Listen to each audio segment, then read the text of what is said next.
get to something. Murasaki's Pit, Sam Congrave. And joining me as always is my sidekick and tag team partner, Ollie J. Hello? Hello there.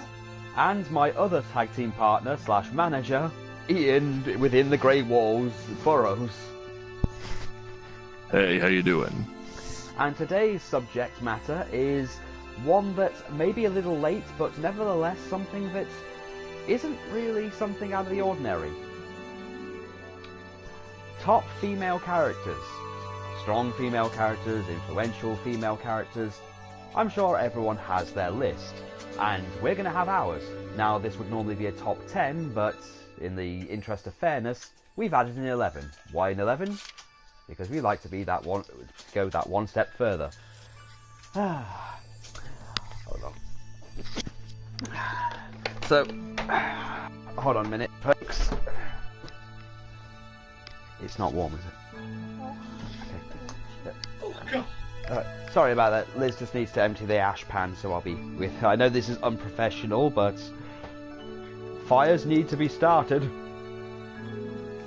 Okay. Now, for this podcast in the background, I'll be playing Valkyria Chronicles 4, and I'll be replaying the DLC for the 2 Valkyria, which, whether or not Ollie wants to watch it or not, it doesn't matter because it's a prequel. So, storyline-wise, it's not spoiling anything, really. And yeah. it involves 2 of the Valkyries, so I thought it was appropriate considering female characters. Absolutely. Spoiler warning, neither of these 2 are on the list at this point.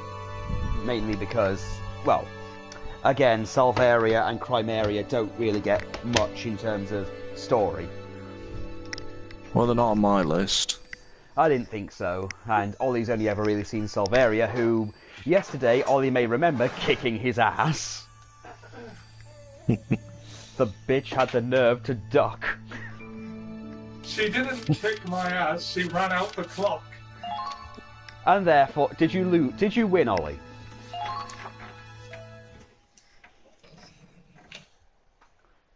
Your silence speaks volumes. That depends on your definition of win. Did you defeat her, like you were meant to win the mission? She wasn't able to kill me, so yes. The fortress So you on lost. the old border is almost finished. No. They say it'll be a long line of forts. Well, anyway. Wall of iron. So, okay, let's start this off with... The enemy gets this Who far. wants to start us off with their list, eh?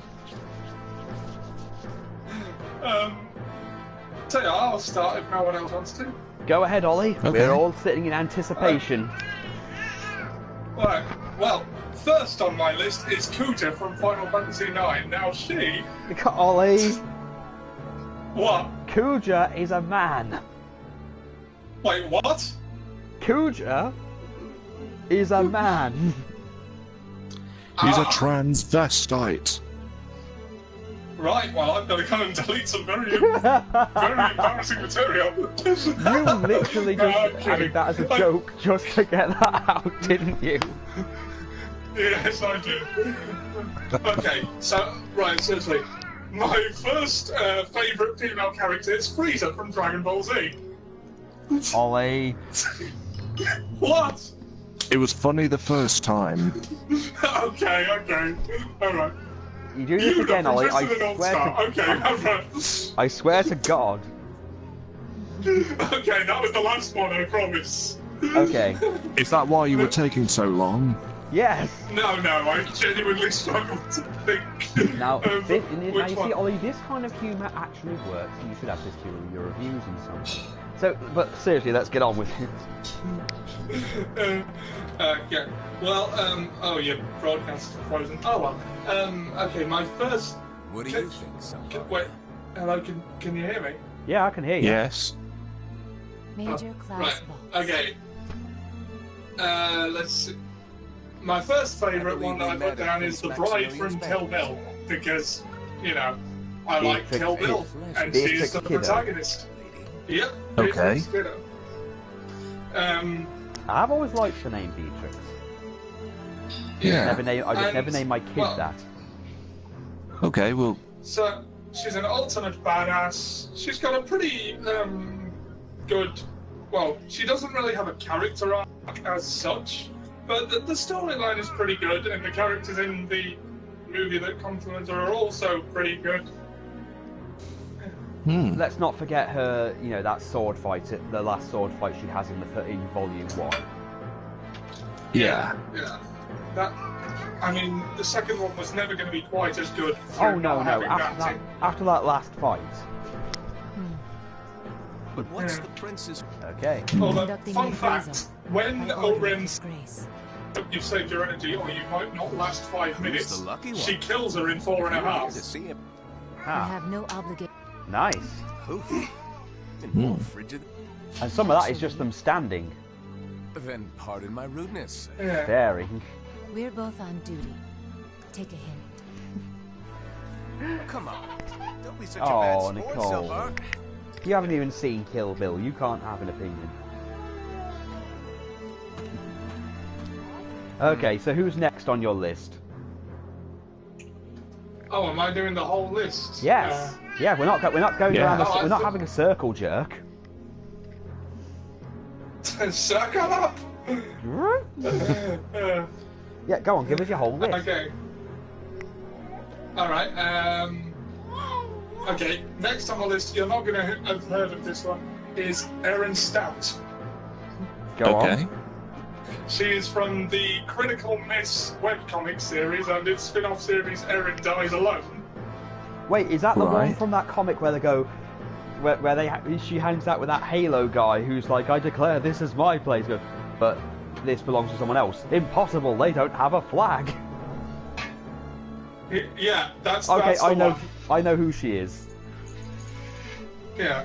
Well, I can't really explain why without just dragging up a load of different comic strips, but she's just hilarious and, you know, video game humour. And Yeah. I'm not normally one to go in for webcomics, so this is a special case. Okay. Well, that's good. Next. Yeah. Just how slow Alright, are you? Get moving. Number 8. Look, here we Annabeth are. Chase from This is where your Percy fate will Jackson be series. decided. Ah, Percy Will you be Jackson. thrown out with the trash, sent back to the lab, or will you be put down Now, like a rabid disregard dog? the movies if you've seen them, for they are trash.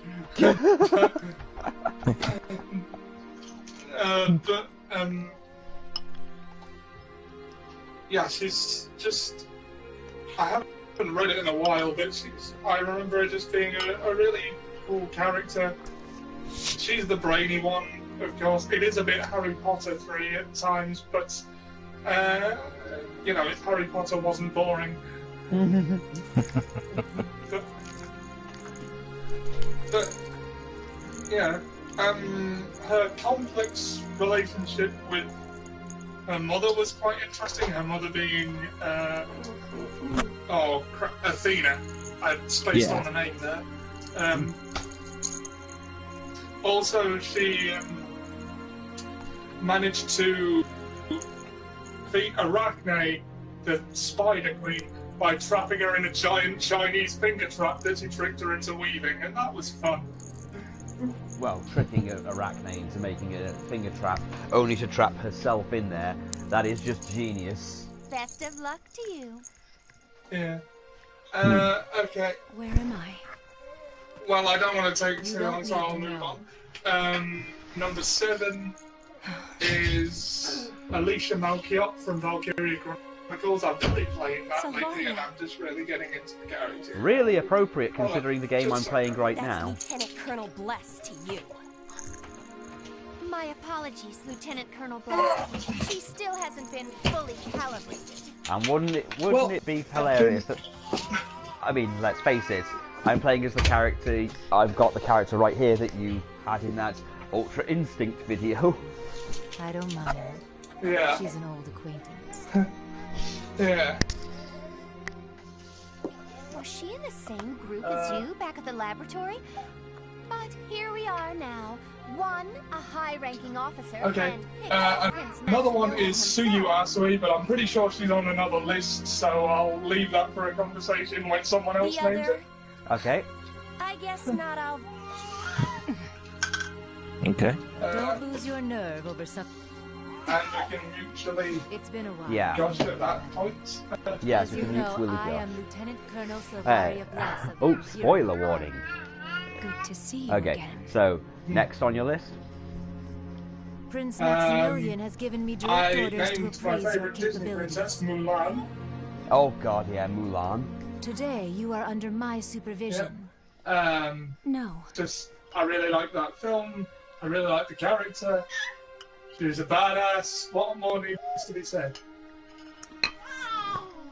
For She much got the an same emperor to reason- bow. She got an emperor to bow to her, which is a big fucking deal. Yeah. Number 5 is Princess Then let us Leia. begin the For test. much the same reasons. Yeah. Number 4 is Arya Stark. Yeah. It's basically Westerosi Batman. Yep. Okay, now here's the thing that I expect to divide some people. Number 4 is Rey from Star Wars. Do not fucking at me. I don't need to. The For- damage has been done. For being the only instantly likable Star Wars protagonist there has ever been. I mean, don't get me wrong, I like Luke and Anakin, but I had to warm up to them, whereas, you know... Anakin especially, you have to really warm up to. Yeah. And also, I don't agree with the Mary Sue criticisms. They're not true. She's also the Force. You know, Mary Sue's in Star Wars are very noticed Oh yeah, is just don't, because just she's a whatever you female do, woman. don't actually use her lightsaber fighting style in an actual duel. Yeah. You will kill And- yourself. You will kill yourself because it's the most impractical style of all. This entry in the list is tentative because we've got to see how her story ends before we can judge it. Well, Like, it wouldn't be the first. It entirely. wouldn't be the first time that something's made a promising character and then turns them into the turd man of Alcatraz. Yeah. Well, coming off the back of the best Star Wars film of all time, The Last Jedi. Empire. Okay, I'm not I still. gonna... Yeah, So- let's not turn this into a Sorry. war of wrongness. Anyway. You And do. come on Job then. is done. Let's move on. Okay. You may leave. Well, yeah, I really like that character. Moving on. Something that's a bit more agreeable, I imagine. Which number was that? Didn't you have a list? That was 4. That was 4, wasn't it? Yeah. So, right. Number 3. Hold on. I read these out of order, I'm trying to... Is this number 2? I think it's number 2. Okay. Number 2 is Vanellope von Schweet. Yep. I mean, she's just adorable. Yes, I know. I went through all that trouble of going to see Wreck-It Ralph with you just to get the cup with her on the top, which I still have. Yeah, and, like, few characters have had me actually fist pump the air upon seeing it, as she did when she said the words, "I'm already a real racer and I'm gonna win." Ah. I'm afraid we And can't your do number that, 1? Lieutenant Colonel. We have orders to... Well, it's not in any particular order, but the remaining one on the list I have been is given Alex exclusive- Danvers from the Supergirl TV series. Okay. Ah. And, well, it's not Supergirl herself, because I kind of think she has sort of an unfair advantage in that regard.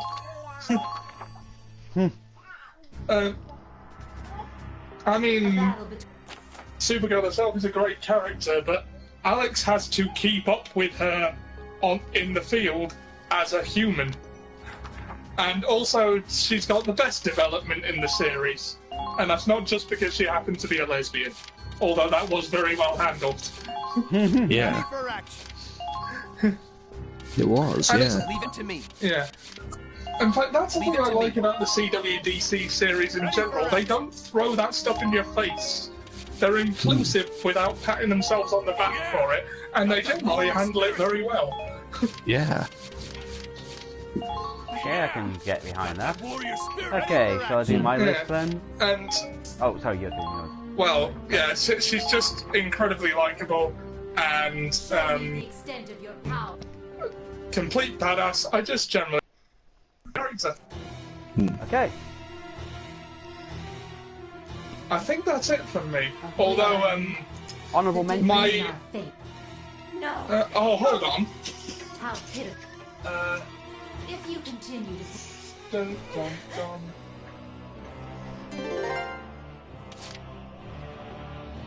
dun. No, that's all of them. Although the one I didn't mention was Suyuasu. Okay. Okay, so I'll start mine. Is she on your list, Sam? She is.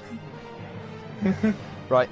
I'll start mine, and I'll start it off actually with the honourable mentions, if I can. And they're both from My Hero Academia, but the reason they're not on my list is because they've only made very small appearances in the manga at the moment, and we haven't really got much information to work on them with.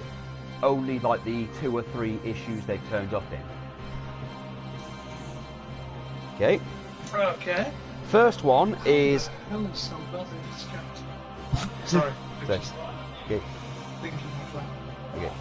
Okay, the first character of my honourable mentions is Rumi Usagama. I can't pronounce her name at the moment. I'm sure the anime will fix that. Basically, she's the number 5 hero in My Hero Academia, and they haven't said what her quirk is, but she's basically a black woman with long white hair and seems to be dressed like a rabbit, or at least have rabbit features, and a kick that's capable of destroying, well, entire fucking streets.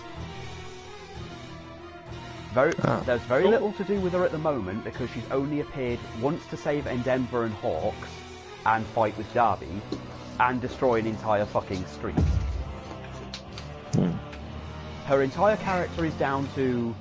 She is one of the few heroes that's a loner. She's the number 1 female hero in Japan, and she's a smartass.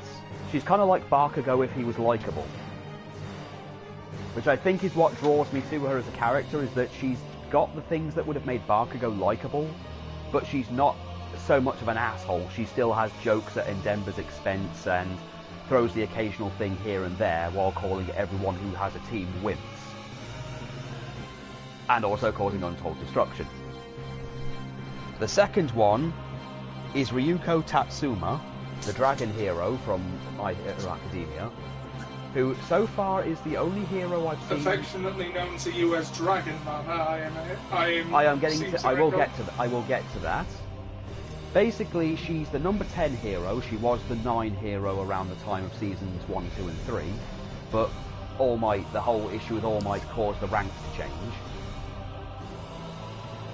And she owns her own agency, and at one point in the manga, the heroes who were sidekicks to All Might took on interns. So I think Midoriya ended up with Night Eye, I think Kirishima and one of the big 3 ended up with Fat Gum, and Tsuyu Asui, Uraraka Rochako, and Nejir, I can't pronounce her name right, ended up with Ryuko, who is basically this blonde woman with very sharp teeth, a long Chinese dress, and pretty much she gives advice to them pretty much that the school won't give them, explaining that the school doesn't teach them everything that they need to know. So she's telling them now how, heroes work with the police and the military, and then as soon as shit happens, she turns into a massive fucking dragon, without ripping any of her clothes, mind, so that's a fun thing. But despite her quirk and everything, which you only see for a bit, she's quite affectionate towards the people under her care, which would be the students. And her major concern during the next arc is the fact that there's a child involved, and that's her priority. Hence why she's affectionately known as Dragon Mama.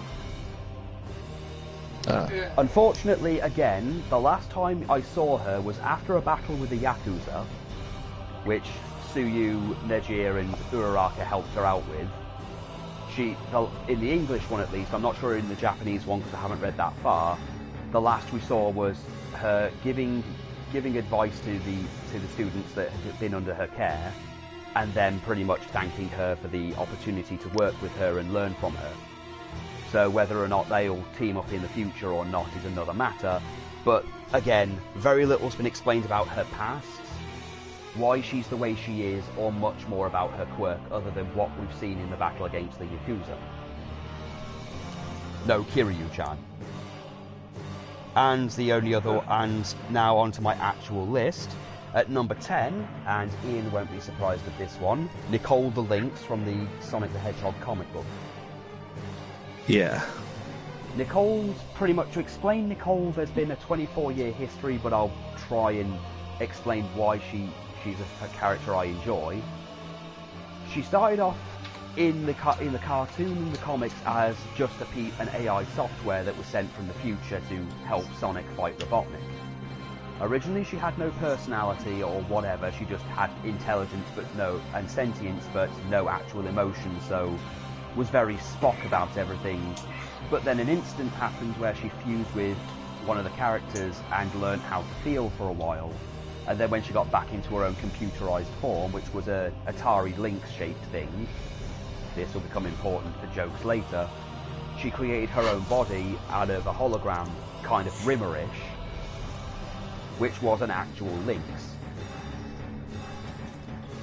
And what I enjoyed about her was that the parallels of how she grew to understand certain things, because I had a certain degree of autism that made it difficult for me to understand social cues and how what I say and what I do and as logical as how I see things. I don't consider the emotional side of things. Nicole did some of the same things. And then there was the whole storyline towards the end of the original run where she got possessed by the Sonic equivalent of Japan and turned evil. But then after they fixed her through a very good storyline, how she got ostracized from society completely and then had to kind of work her way back in. Unfortunately then her character was kind of ruined by Ian Flynn trying to make her a pseudo-lesbian because he just thought it would be cool, it would be funny to do. But overall I loved the character, I loved the way she grew over 24 years because it kind of parallels my own growth before I got to high school. Before I met Ollie, oddly enough. Number 9 on my list is, before Ray was called the Mary Sue and given the reasons that weren't justified, there was Sally Acorn. Now, if you are familiar with the Sally hate, the issues they've always given is Sally has abilities she shouldn't have. At all. Like, she shouldn't... You've heard... Ollie's probably familiar with the argument of, Ray shouldn't have been able to use the Force or be able to protect herself. Which, I know Ollie has a very good excuse as to why, and it's justified. Come fight me. Sally has the same argument, but she had it 20 years before Ray even existed. The whole, she's a princess, but again, when you consider that she was literally born in the middle of a war zone, which the comics explained she pretty much was born just before Robotnik did the whole taking over the world thing, and when they were fighting the humans, lovingly referred to as the Outlanders, they were teaching Sally what she'd have to do in case her father or mother died, and she'd have to take over the throne. So she learned how to protect herself, how to lead armies, and pretty much have the battle tactics. And then a future comic explained how she learned guerrilla warfare tactics from the original Freedom Fighters. What I always enjoyed was that Sonic as a character really wasn't that developed. It was always think first, ask questions later, but Sally was always she was the straight man to all of his ridiculousness, where their chemistry always worked because Sonic was rash and, he had noble aspirations but didn't think things through. She thought things through completely and would always come up with the battle plan, so they kind of worked well together. Well, that and you know, actually being able to keep her people safe for years in the smallest patch of land that Robotnik apparently can't find, because he's apparently been able to completely roboticize an entire planet, but can't find that one tiny forest of green where they're hiding, which you'd think would be the easiest thing in the world. Plus the cartoon still exists, so there's always that. Moving on to characters that people will actually remember. Our first My Hero Academia one, Uraraka Ochako.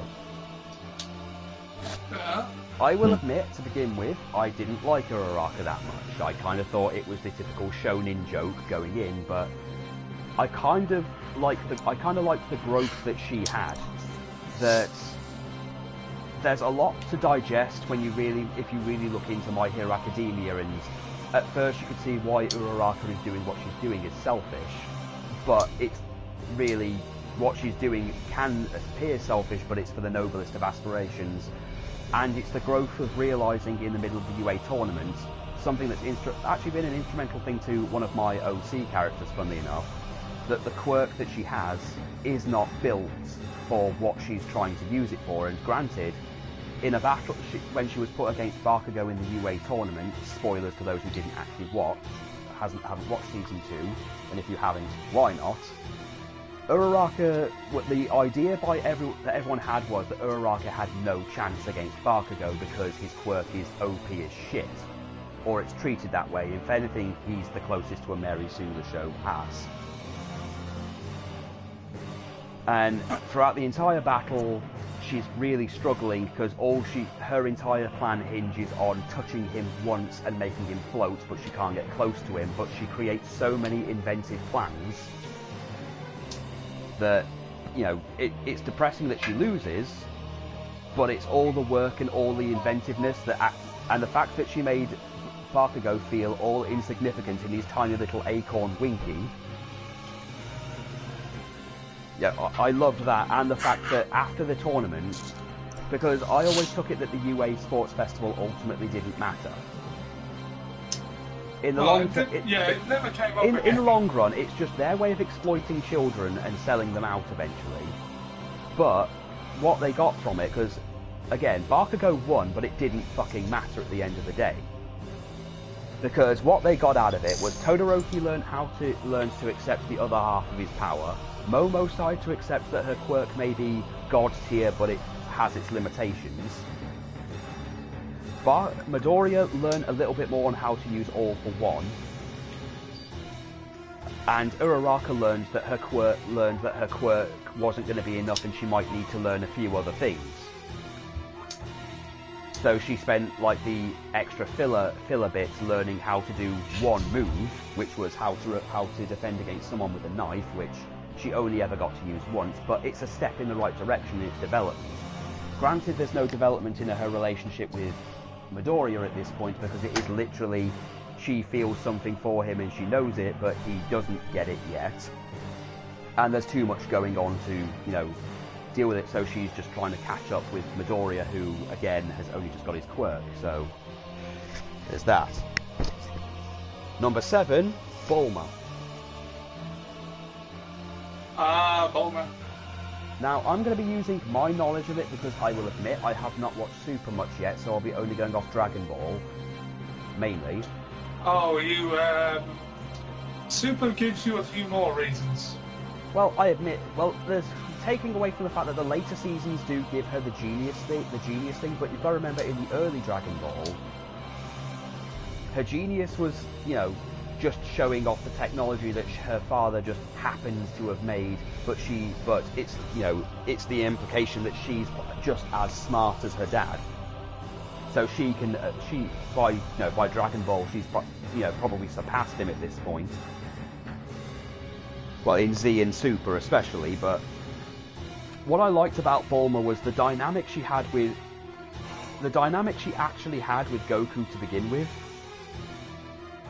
That, you know, her charm and her way of dealing with boys would not work on him because of how pure-hearted he was, Admittedly, she came across as a coward in a lot of places, but I still maintain that without her and obviously people like Yamcha and Krillin and stuff, Goku wouldn't be, you know, if it wasn't for Bulma, pretty much, Goku would not be around.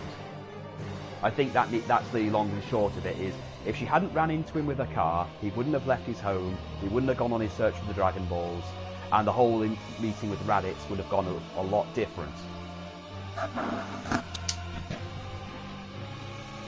But overall, I enjoyed her I enjoyed the stuff she did in Dragon Ball. I did like her whole thing with Yamcha for all of the limited amount of time that it lasted, and her whole thing with Vegeta.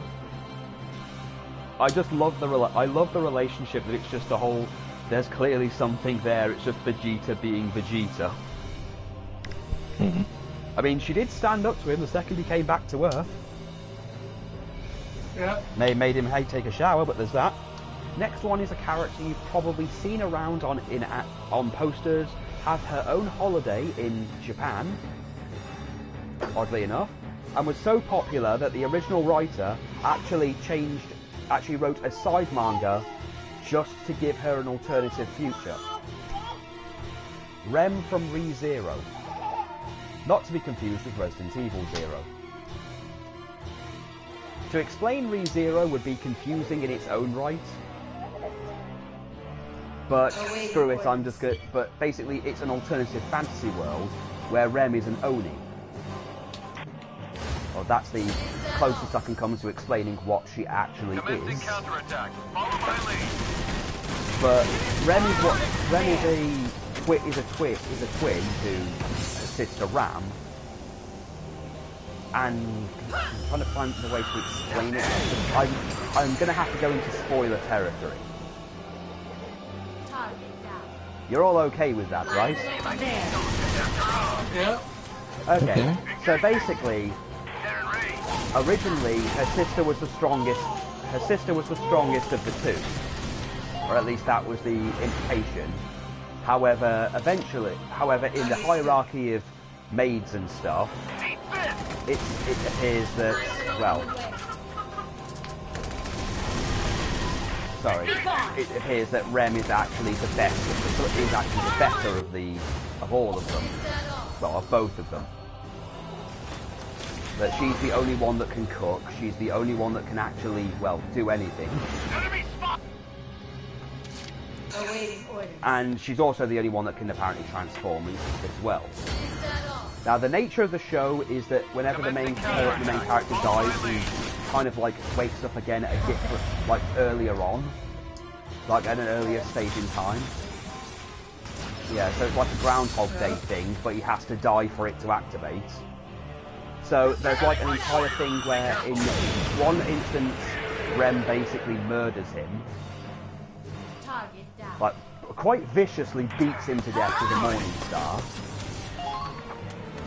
Which is hilarious in its own right. And then there's like other ones where the guy absolutely, because the guy actually likes her and everyone else. And then, so there's a universe, there's like a reality where he reawakes and she's suddenly nice to him. He's nice to her, saves her life and does all these other things. So this has created a whole people not wanting the main ship that the creator expected to go on, and instead wanting Rem to be with him instead. But what I enjoy about her is that she's portrayed to be completely perfect, or at least the way the main character describes it is absolutely perfect. She doesn't see herself that way and still sees her sister as the superior, even though she's clearly not. But it's just how sweet she generally is, and I think sweetness counts. Moving on to number 5, Ollie's gonna obviously expect this one. Ryoko from Tenchi Muyo. My first exposure to anime, Ryoko was just the best thing ever to me for a very long time. A lot of it is down to her behaviour and just, I know Mahoshi is meant to be the comedy portion of the entire series because of the slapstick ridiculousness of her character. But to me, it was always Ryoko's antics and how over the top she was with Tenchi, like someone who didn't understand social cues. Like they didn't explain, you can't just go grab a guy by the balls, or her constantly demanding that she's married to the guy, or in Universe where she flat out says she's engaged to him, or lies and says she's pregnant with his child, you know, crazy shit like that. And it's the fact that she had a different kind of dynamic with each of the characters that came later, but never truly lost what she was. Because the intention was always that Ryoko was just effectively mentally a child. So she didn't understand social cues. But the fact that that was the first anime I watched over 15 years ago and I still love it and still love Ryoko, even with a different voice actress. Nicole, you will learn. You will learn like I did. Number 4, Heather Mason from Silent Hill 3. Okay, so I'm just going to say this right now for this, well, explaining Heather Mason in general. Heather's entire thing is she's the only Silent Hill protagonist who goes into Silent Hill willingly, not knowing, you know, knowing full well what the fuck is going to go off. Like, she goes to Silent Hill knowing full well that what she's going to deal with is probably going to be the worst thing she's ever had to deal with. Which I think is, you know, wonderful. It's the fact that she goes to Silent Hill, she sees a bit of what Silent Hill is capable of, realises it's not her cup of tea, and that what's going to be there is more than likely going to be the worst thing she's ever had to witness, ever had to experience. And goes in there again, you know, willingly, without any hesitation, to deal with whatever's in Silent Hill, whereas most people who go into Silent Hill have that whole, oh, I'm too far gone at this point, I have to stay here, I have to continue this story on. Like, James and Harry are already deep into Silent Hill and have no means of escape. She has the option at the beginning of going and just goes. Sorry, Nicole's being very vocal right now, aren't you? You're trying to learn to talk. I need ammo now. Yes, I know. My next on the list, number 3, Jill Valentine. Jill was one of the first female characters I got to play as, and it's mainly I could have easily put Claire, I know. It would have been easy to put Claire in because similar situations really between them, but again, Jill went into a mansion where it was not expected for her to survive, and most of her team didn't. Again, you gotta remember, all but one member of the Bravo team died, and she canonically didn't. There goes our trench. Even though she has every reason to hate Barry after everything he did, she willingly forgave him for everything he did. They're heading right for you. Be careful. And then, of course, everything she did in Resident Evil 3. I think 3 earned her a lot of badass points. She was in the city at its worst time, tried to save people, but obviously the town was too overrun. Fought against a more advanced version of what Leon and Claire were fighting for an entire night. While she didn't get infected, she also got, well, she didn't exactly get cured. She kind of bonded with the virus, kinda. Survived that, and even managed to do a spear to Wesker out of a window off a cliff and survived that, somehow. I mean, Wesker, you understand, he's superhuman, he's naturally going to survive that shit, but Jill is just a regular person with just a little bit of Green Beret training. And she survives, falling off an entire cliff with someone. Next one is going to be the surprising one. Melina from Mortal Kombat X's timeline. Hold position. I'll head over for support. Now, to justify this, Melina in the original timeline does not have much of a character. She was raised alongside Kitana and was made with Tarkatan DNA. You know the story. She's basically that. But she didn't really have much going on. Her entire story can be summed up as Kitana learns about Shao Kahn's plan, she gets killed, gets resurrected by Shinnok, ends up, well, killing Baraka, and doesn't really do much of anything else. She doesn't really do much. She has no aspirations except to serve Shao Kahn, so she's just, well, not that interesting. And this was at a time when they had loads of other characters who were not that interesting to the story. Mortal Kombat X's, however, not only does she have a childish personality which makes a lot more sense in the original timeline, because she's just been born. But by the time Mortal Kombat X comes along, years have passed and she's actually matured as a character. I do feel they didn't do much. They didn't capitalise on that, and Mortal Kombat 11 doesn't look like it's going to do anything more of that. But she actually had aspirations of her own to be the Empress of Outworld. She was smart enough to make organisations that she did. She did manage to trick Goro and Raiko into working with her. She was strong enough to actually defeat a lot of characters which she didn't get to do in the original timeline. And even though it never became canon, I did like the storyline that was in Kitana's ending in Mortal Kombat 9, where Kitana gives Melina the one thing she's never really had, which I think if they'd gone through with that, would have actually changed her as a character completely. All Melina really wants in the new timeline is just some affection, I think. And I think if Kitana had actually given her affection in some capacity, I think Melina would have actually sided with her and become a completely different person. But now Kitana is the queen of the Netherrealm, so that's never going to happen.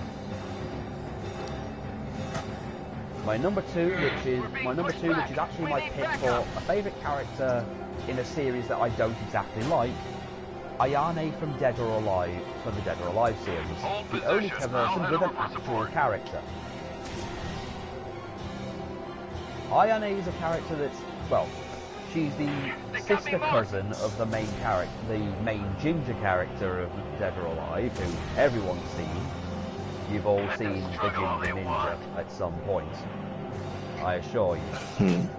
But yeah, Ayane is the bastard sister cousin of that character, because her father is also her uncle, funnily enough, who raped her mother, and therefore she's shamed by her entire clan, while her sister is made out to be better than her.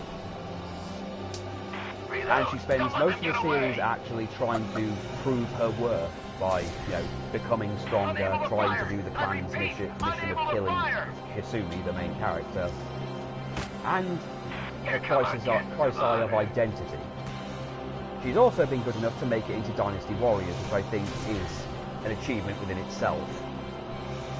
They're heading right for you. Be careful. But I've always loved the character because she was at the time when she came out, she was complex enough of a character to be in an RPG, in a game full of characters that didn't have personalities. And I think that's what made me like her, was that in a game that was fun to play, but all the characters were boring, she was the one character that was always had a fun story. And the number one is the expected one, Tsuyu Asui. Cue Ollie's internal squeals. Damn it, we're hit! Yeah. Now, Tsuyu, funnily enough, was never intended to be a woman. Contact. All troops, take your positions. Tsuyu was actually a throwaway character that the original author decided, well, we don't have enough... He had a few problems making Class 1A. He wanted to use Ibara Shiozaki as a character for the Class 1A, but found drawing her hair to be very difficult, so he shifted her to 1B. He originally envisioned Tsuyu as a male character, but then changed it to female along with the Invisible Girl, because there wasn't enough female characters, and as such she didn't really have much to do in the original series or even the manga until her popularity grew. And lo and behold, if you've been on the internet and seen it, you've seen the frog waifu stuff.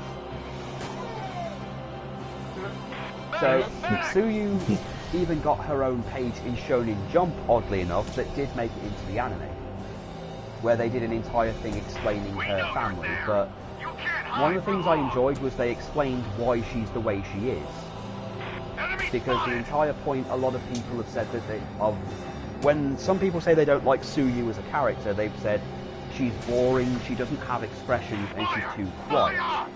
What I've always liked about Tsuyu as a character is that there is a reason for why she's the way she is.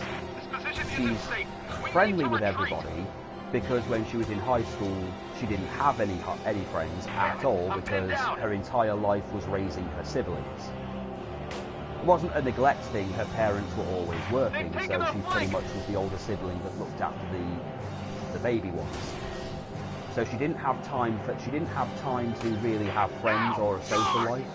So she focused on raising them while also working hard to get into the UA, which the manga points out is one of the getting into the hero course alone is one of the hardest things to do. But she got in. And it's the fact that she's not, she doesn't have a lot of emotions, but it's the fact that she has a no bullshit policy. If Tsuyu doesn't like something, or wants something, you will know she wants it, and I've liked that about her. She knows that Bakugo's a dick, and calls him out for it without any fear of repercussion. She makes the observations about people's quirks and the best way to use it, which works with her support class. And it's the fact that she doesn't like the way Mineta acts, and will flat out say why, tell him, not just punish him by smacking him with her tongue, but flat out tell him, I don't like what you did, and here is why. And just how friendly she is with everyone else, and of course, as Ollie will attest, the crying scene also was the bit that sealed it for me. Yeah, same. She's logical, so the whole Bakugo being kidnapped thing, she looked at it in the most rational way, which she understands will come across as cold and heartless, but she's only thinking about the most real of situations that if they're meant to be heroes, they've got to live by an example. So she wasn't trying to be cold, but it can come across as that way. And that her biggest fear out of it was that because they didn't do as she said they should, and did go and try and rescue Bakugo, she took it as that they didn't like her anymore and didn't want to be friends, and all she really... It showed her at her most vulnerable, where she shows all she really wants is friends. Which doesn't work out well for Toga, of course, because, well, again, she doesn't like people calling her Su-chan if she doesn't like them, or if they're not her friends. And I know it's a small detail, but I actually like that about her. That she just has that one name that she's like, I like you enough that I'm going to please just... So she's not demanding it, she just asks nicely, please just call me this. Like, she wants affection, but she's not the one to actually say she wants it out loud. Yeah. And that's my list of my top favourite female characters. I'm sorry it took as long as it did. Enemy spotted! That's alright. Alright, so Ian, what's yours? Yeah, sorry Ian. Fall back! That's alright, and I'll probably take a while to explain some things too. Alright then. We know you're there. Alright. You can't hide for long. Alright, starting at the bottom, top 11. I decided to cheat with this one and to put two characters in the same one. Go ahead. But they're from the same franchise. Okay, that works out. And I'm sure you two will agree with me on this. Them being like good female characters. And that's Max and Chloe from Life is Strange. Fair enough. Yeah. The reason I put them on the list is because, well, as we played Life is Strange, we kind of like connected with them. You know, when I mean, we were first introduced to Max. She didn't really have a lot going for herself. She was just this regular girl, just quietly listening to her music from everyone else and crushing over her teacher. And all of a sudden, her life has suddenly changed by witnessing the death of another girl. And it was in that moment she somehow gained the powers to rewind time. And you know, and this goes on for quite a bit, and then she finds out that that other girl is actually her old best friend Chloe. What are their numbers? And the two of them go on this like mystery adventure thing, trying to find this other girl who's missing, Rachel Amber. And the more we get into this story, the more we begin to learn more about these two characters, and the more we begin to like connect with them and sort of you know, root for them along the way. They've taken our flank. Yeah, totally, yeah. And the more the this series progressed, the more we began to like feel for them. You know, like or you know, we laughed with them, we cried with them. Oh yeah, absolutely. Yeah, and of course, I still think the canonical ending is the let the town die. We wanted those two. Well, according to the new comic, that is the canonical ending. That's depressing. Arcadia Bay was destroyed. Yeah. Unable to fire. I repeat, Yeah. We want. Yeah, fuck that town. We want those two to be together forever. It missed. Fall back. Yeah. And of course, getting to Chloe, we learned a bit more about her in Before the Storm. Oh, you certainly did. Yeah, I'm still gonna play that. Yeah. They got me marked. I've had that on my console forever. I was gonna stream it, but we never got around to it. Yeah.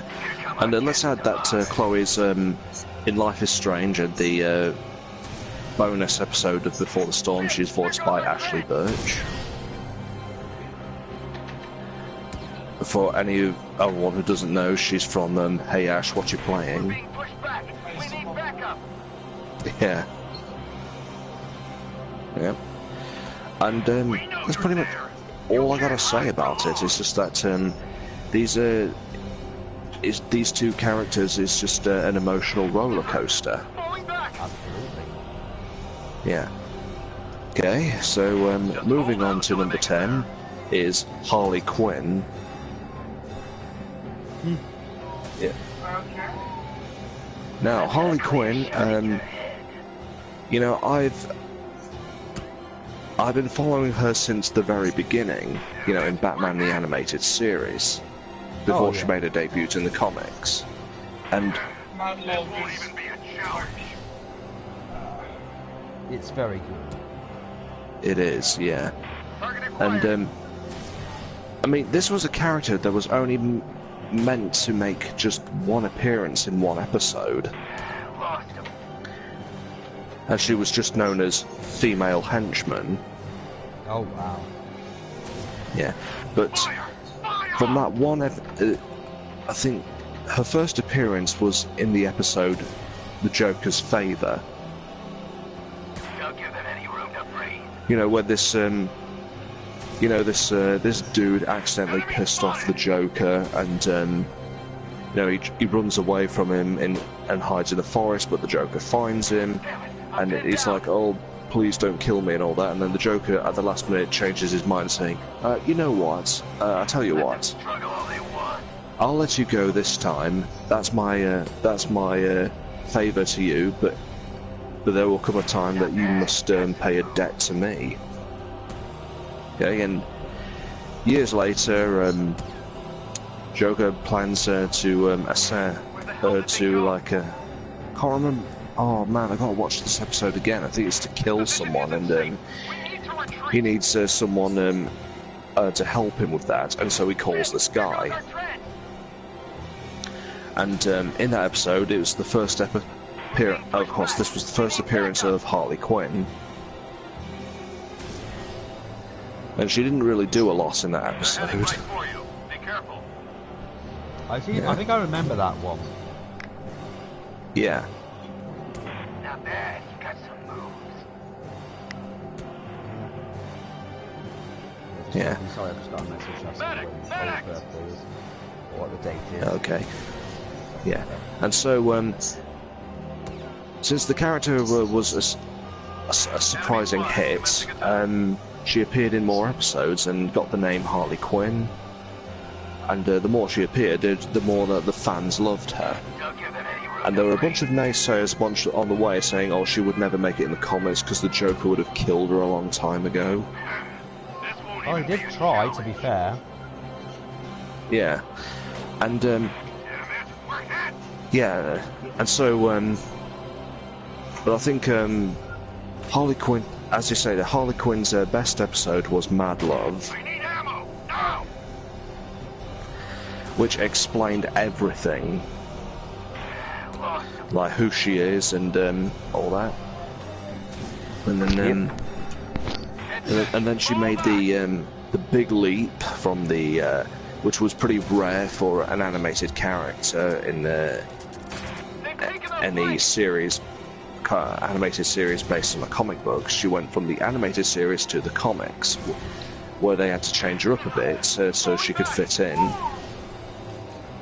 And then over time, we saw her like develop as a character. She went from being this funny henchwoman who had a massive crush on a unrequited like love for the Joker, and then eventually she left the guy permanently and then became her own character. I've got a clear shot in your head.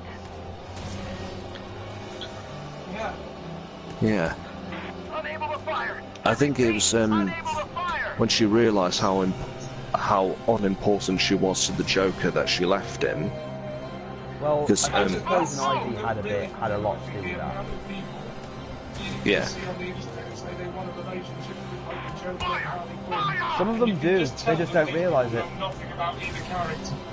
Yeah, I mean, because there was a time where Harley Quinn left the Joker for a while, and then she came back to him, and then it was like a really heart-shattering moment. She's like, "I'm back, Mr. J," and he's like, "Oh, were you gone?" Ouch. Yep, and I think that's what's partly what set her on her own path. And eventually she joins the Suicide Squad, and she becomes like an anti-hero, basically. It's the best thing for her. Yeah. And so I guess she's on the list because, you know, you watch a character from like day one up until now and see how she's evolved over time, that you think, well, yes, you kind of stuck with this character and you just love the development. I mean, and she's been through so much shit that she actually deserves what she has now. The good stuff, I mean. It's hard to write a character like that.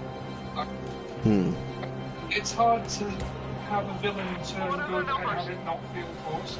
Because they try that with every villain that becomes popular at some point, don't they? They make him good for a bit. And it works. Yeah. We know you're there. And You can't hide for long. yeah, and a lot of people, and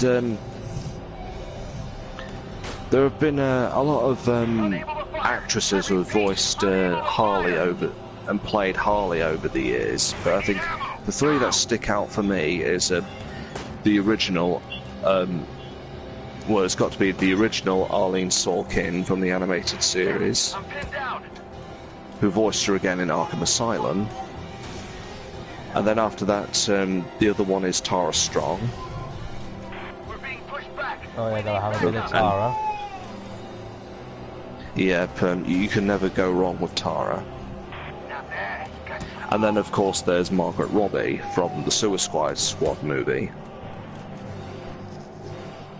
The only, well, she was the only good thing about that movie. And that's all I gotta say about Harley Quinn. Okay. Okay. Brace yourself for number 9, because this one's unexpected. Go on. Enemy spotted. Number 9 is Hyacinth Bouquet. They got me marked. Really? Hyacinth Bouquet. The bouquet residence lady of the house Just speaking. hold out until I make it there. Yeah, And I bet it's one of Ian's top women. Let them struggle all they want. Well, the reason why she's on the list is because Hold position. I'll head you've over never with support. seen any character like this. Has anyone ever seen a character like this before she came along? Have I ever seen a character where a woman thinks she's much more higher class than she's actually bred from, Falling back. who has Yeah. ridiculous mannerisms and makes her husband's life miserable? Not to that extent. Yeah. Where the hell No. did they go? And so Hyacinth is basically a monster.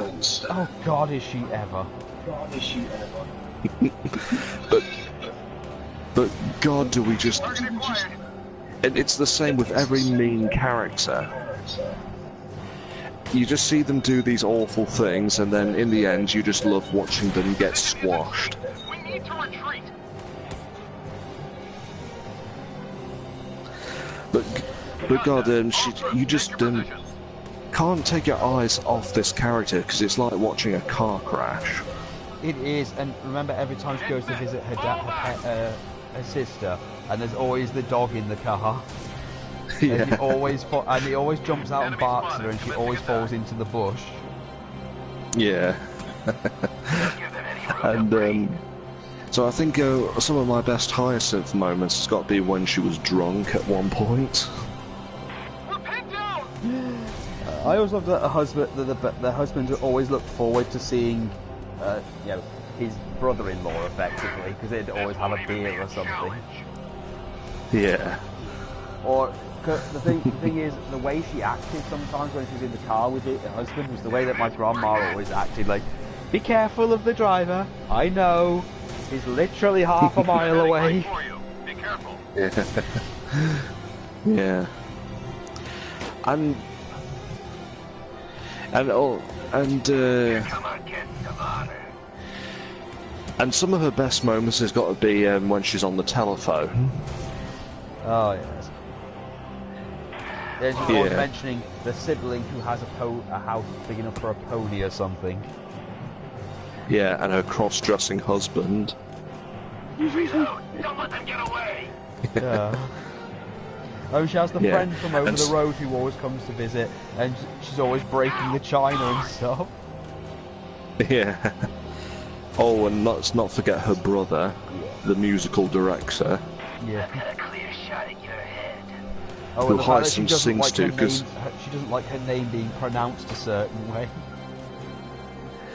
Bucket. Yeah, she doesn't like her name being pronounced as Bucket. Even Which though it it is. really It's is pronounced bouquet. bucket. It's pronounced Bouquet.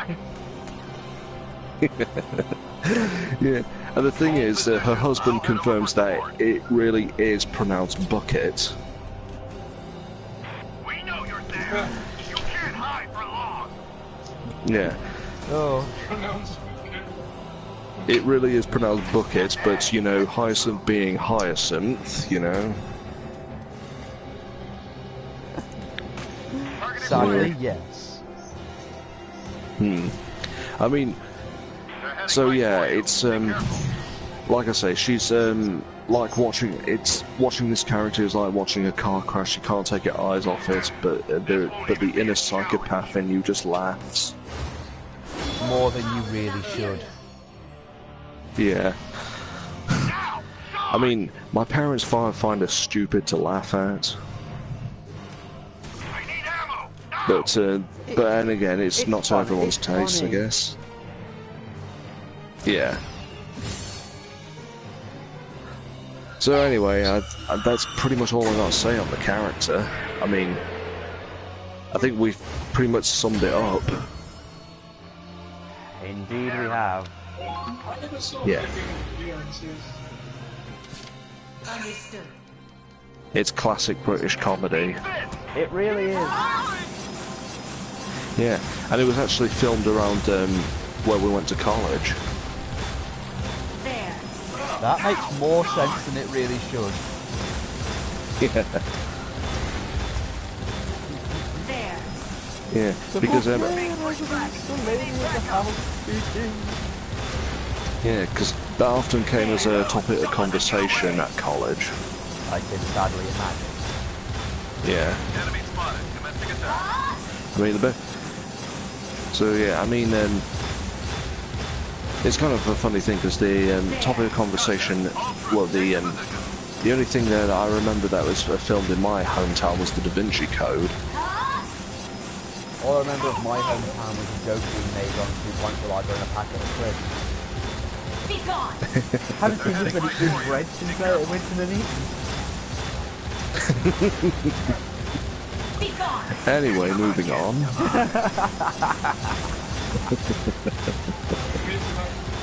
Be gone. Yeah.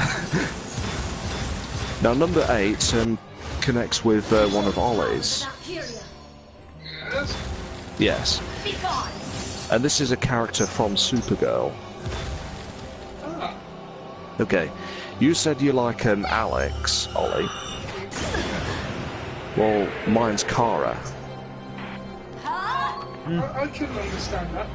Yeah. I do like her. I was going to... Yeah. I mean, it's understandable to like Alex, yeah. Too, but... Yeah. So, yeah. Yeah, so Kara Zor-El / Kara Danvers / Supergirl from the TV show. I can completely understand why you pick her.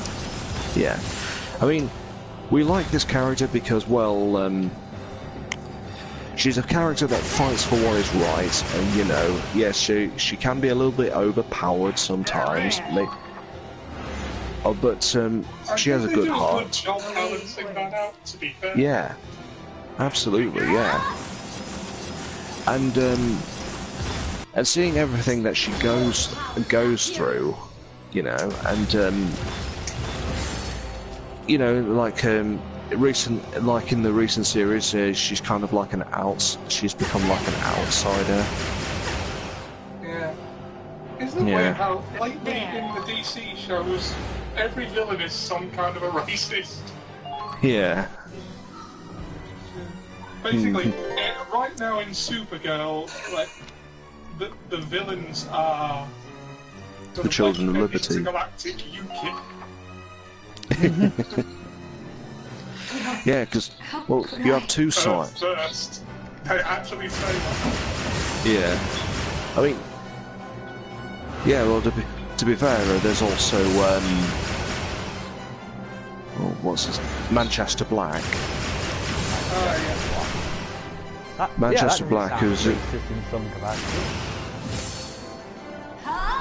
well, originally in the comics he was a white man, but they made him a black man in the show. Why not, eh? Yeah, but that didn't matter really. But the thing is, what they did was the Children of Liberty are like the far right, whereas Manchester Black is the far left. Right. Well, he's more on a vengeful crusade against the far right, which I suppose puts him on the far left by proxy. Yeah. So basically, Supergirl is the person in the middle of this conflict. So it's like trying to stop both sides. It's like, no, don't do this. This is not good for anyone.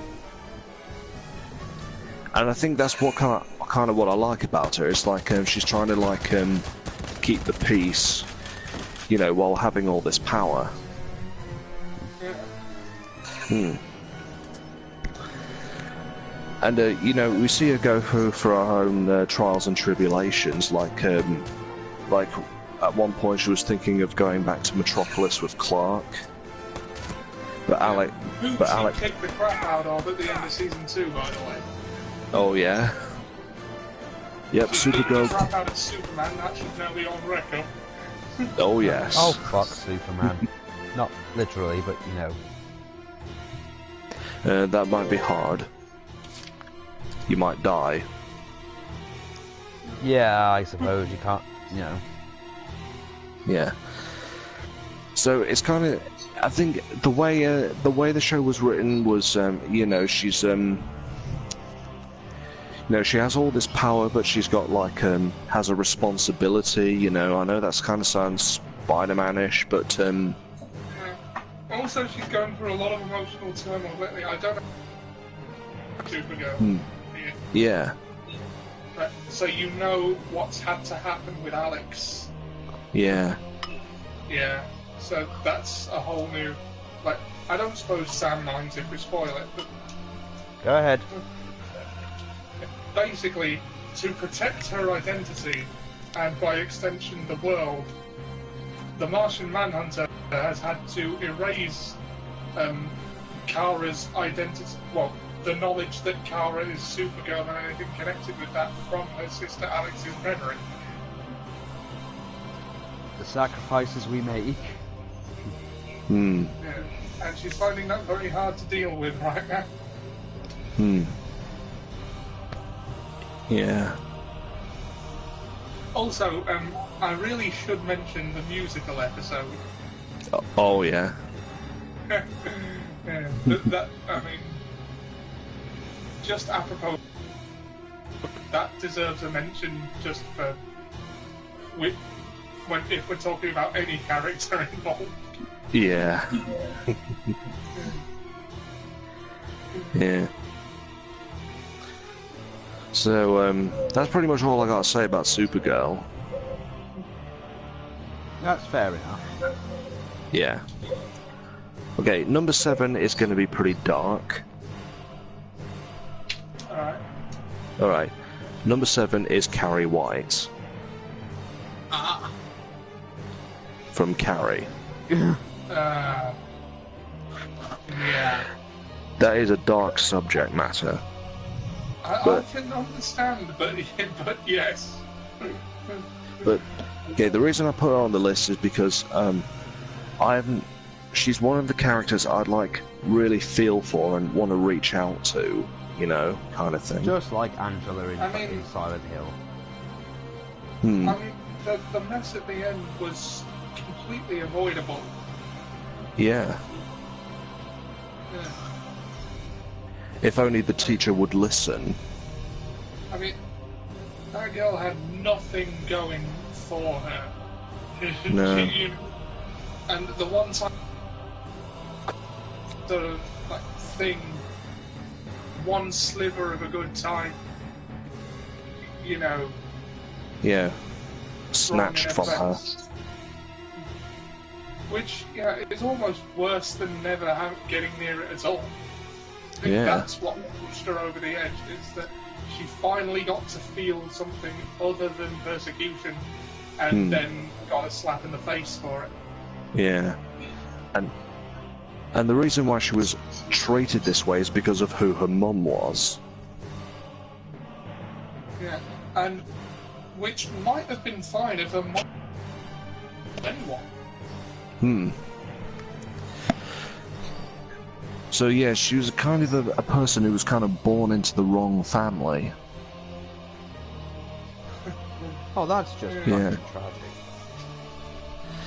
Yeah, I mean... don't know, have you seen Carrie, Zach? I unfortunately have not. I know the gist. Well, her mum is basically a Christian fundamentalist. Oh, for fuck's sake, well, It's a Stephen King movie. Of course she fucking would be. And basically she beat and punished her daughter just for having a period. I will cut through. And the thing is, she never taught her daughter about... the most cartoonishly evil thing to do to a child. I know, and the thing is, she never taught Carrie about any of that stuff. So when she got her period for the first time in the shower, she was freaking out because she knew nothing about it. Why am I doing that Family Guy joke? Well, we've got the everyone poops but you, or... You know, what do you think is we're Catholic? Oh, so you want you're an evil child, and that's concentrated evil shooting out of the back of you. Perfect. Yeah, and so she, because of that, she got a lot of flack from the other girls, and the teacher's like, "You're serious? You've never heard of this stuff? Hasn't your mother told you that?" And you know, and teacher took pity on her. You know, and so she gives Carrie's mum a call telling her what's happened, and then mum has a breakdown saying, "Oh, I was praying this day would." So she goes like Amadeus Prower on her ass. Yeah, she was like, "I was praying this day would never come." You know, and she kind of thinks that. So yeah, Carrie's mum is not well. She is like she thinks anything to do with sex is evil. Sounds like my grandma. It really is a tragic. It really is a tragic character. It is. Isn't it? She is a tragic character. Yeah. And the thing is,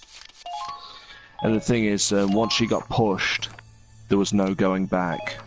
She snapped. Yeah. Oh, she's also incidentally telekinetic. Yeah. Of course she is. And at the end, she gets to experiment with all the fun ways she can use that. Yeah. How can this affect me? Let's see, how can I use this?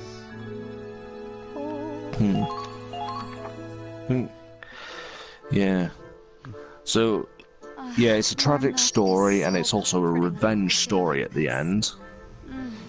That's lovely. And, you know, it's kind of understandable why she did it, and,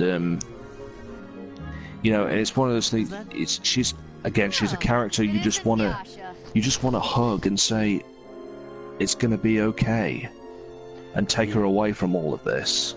Pretty much my entire thing of of how I feel when I see Angela in the Silent Hill 2. Yeah. It's the same kind of argument, really, when you think about it. Except, obviously, well, Angela's is a bit more tragic. Love is only an emotion. If anything, it's chemically induced stress. But you know, there's nothing that can be done to fix them. So, yeah. I mean, I could go on forever about Carrie, but I'm planning something for that. Yeah. Yeah. Oh, there have been 3 films. And the third one, she's played by Chloe Grace Moretz. Yeah. I haven't seen that one, nor do I have any desire to. Because to me, the first Carrie film is the best. The 1976 one. Yeah.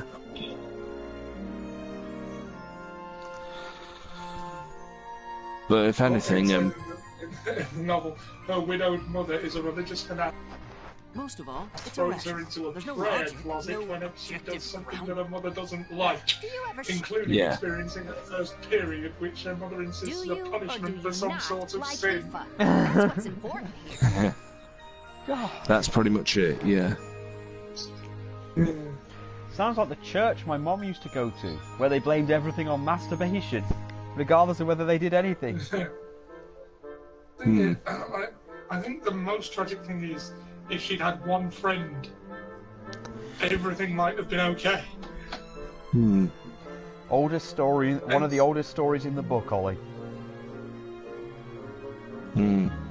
That's the tragic part of it all. I mean, the closest she ever had to a friend was the boy who took her to the prom. Yeah. Did he die? He did die. Like, I remember the bucket that they got over with hitting kill him, or was it crossfire? Well, what happened was when they spilt the blood, the bucket fell down, hit him on the head, and that killed him.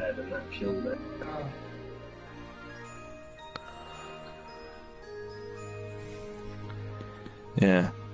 So anyway, I am planning something with Carrie. I'm gonna do a book review on it. Nice. Yeah. So, on that note, I'll move on to the next one. And I'm not sure if you're familiar with this character, because she's from, like, 2 obscure games. Go on. Well, I don't dislike Her name is Ashley Mizuki Robbins from the Another Code games. Haven't played them, I must admit. Well, it's a strange case of affairs, really, because the first game was on the Nintendo DS, and then the sequel was on the Wii. Interesting. Yeah. I just want to say, I'm going to bed, but if you want to come tomorrow, you've got to be ready for a mistake or to out the door. Okay. Okay, starting with the first game, Ashley is this teenager who, with her auntie, she goes to this island to meet her dad for the first time. The island. And yeah, and the thing is, the dad has been missing from her life ever since she was a toddler. And Yes, even I'm used to being called a kid. what happened was she has like reoccurring nightmares on the night her mother was killed. Oh. Yeah, but she doesn't remember it in full detail. Oh dear. And her dad is like a suspect. And so she goes. Well, what she was told is that her dad took her to her aunt, you know, to say, look, I want you to raise my daughter for me while I go off and do this thing. Right. And they were to meet him on the island when she's older. And he sent her like an invitation saying, oh, I'm going to meet you on this island. So they go off on this island, and you know, and when they arrive there, Ashley starts getting a bit brassy, saying, no way, I don't want to meet him, you know, he's been missing from my life and I don't care. So Anne says, okay, alright, well, I'll go find him, you just stay right here, and you know, and she goes off onto the island, and after having a conversation with the captain, she hears her aunt scream, and so she runs off to investigate and just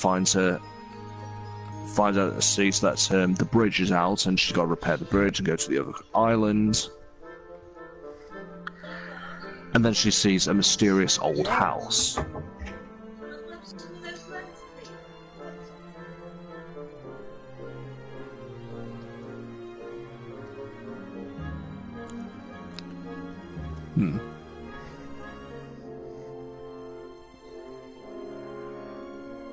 So yeah, she finds an old house, and while there, she meets like a ghost character called D. D. D, the initial D. D. And he cannot remember what that stands for, and basically he has this strange image on his chest, and he says, apparently that was the last thing I saw when I died. And so, at the same time, we're trying to look for her aunt. She's trying to help this ghost recover his memories. Right. So basically, it's just a game about memories. Ah, that actually sounds pretty intriguing. It is, yeah. And yeah, I mean, and I can't tell you much about the second game without spoiling what happens in the first game. Ah, that's fair enough. Yeah, but I do recommend you play it. It's an interesting little game, but it's also a game that can, if you want to get the perfect ending, you got to do certain things. Right. But anyway, I like this character because I like the changes she goes through, like during the course of the first game, onto the second game till the end. Right. Okay. You know, she starts off as pretty bratty, but then as she goes further into this house, she begins to learn more about herself and Dee at the same time, and she begins to, and eventually she does find out the truth about the past and whatnot. And the second game, kind of does the same thing, but it's on a bigger scale. Like it's on the Wii. There's more characters, you know, more to explore and stuff. Right. Yeah. That's pretty much all I gotta say without spoiling anything, I guess. Fair enough. Okay, but she's a great character. Anyway, number 5, I'm not sure you might... Again, I'm not sure if you've heard of this one, is Norma Desmond from Sunset Boulevard. Again, don't know that one. Okay, well, Sunset Boulevard is an old film, like her from way back. And basically, it's been dubbed by many film critics as the ultimate Hollywood horror film. Right. Well, to me, it's a film that can't make up its mind. It's like it doesn't know whether it's a suspense movie, a comedy, or a horror film kind of thing. So basically, what the story is like there's a writer who's like running from the tax people, and he winds up at an old house. And that's where he meets this character, Norma Desmond, who is like a faded, like out the spotlight actress who wants to return to like her glory days, but which is unlikely because Hollywood is a cruel monster. Certainly is. Yeah. And so what she does is that she makes him agree to help her write a new script, you know, for her to star in. But the problem is, it's based off like a story in the Bible, and it's like the character she's playing is supposed to be like a 16-year-old girl, but she's like a 50-year-old woman. Oh God, I am sadly seeing the problem here. Yes, that's kind of how messed up she is. Oh God. Next you tell me she bathes in the blood of virgins. No, but she does have a questionable relationship with a former pet. And now I'm worried. Yeah, she had a pet chimp. Oh God, it gets worse. Yeah, it's... I mean, according to... Well, it's kind of funny because, what's her name? Oh yeah, Nancy Reagan actually met with the director of the film, and she's like, so what's going on with the chimp? And he just jokingly said to her she was fucking the monkey. Oh God. Yeah. So anyway, so he stayed with her, you know, to keep in hiding and help her write this script. And but the thing is, she has no intention of letting him leave. Of course not. She says, you know, and he makes all these. He makes some suggestions to us like, look, why don't I take this home with me, and I can, so I can read it. She's like, no, I want you to read it here because I can't bear the thought of it leaving the house. And so she makes him stay the night, and then he wakes up the next morning. He finds that all this stuff from his apartment is all in the room he was staying in, because apparently she sends a servant out to collect all this stuff. I'm sorry. And also, it is pretty funny in places, yeah. And so. And of course, she's all like, well, if you're going to attend the premiere with me and all that, you've got to dress nicely and all that. So she starts buying him new clothes. I get the feeling this has been parodied in an episode of American Dad, where this woman wants to do this movie, but her husband, who was in the movie with her, died.